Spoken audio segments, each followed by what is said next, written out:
350 કરોડનો ડ્રગ્સ મામલો.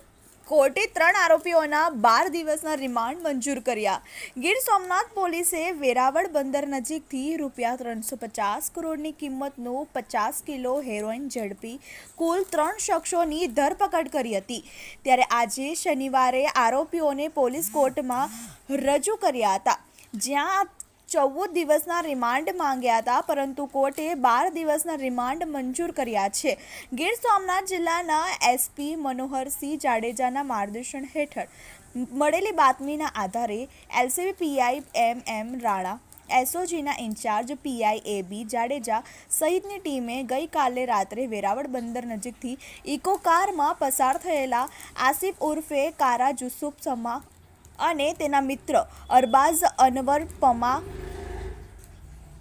ગુલાબનગર ગોસિયા મસ્જિદ પાસેને અટકાવી ઇકો કારની તલાશી લેતા અંદરથી આશરે 25 કિલો હેરોઇનનો જથ્થો મળી આવ્યો હતો.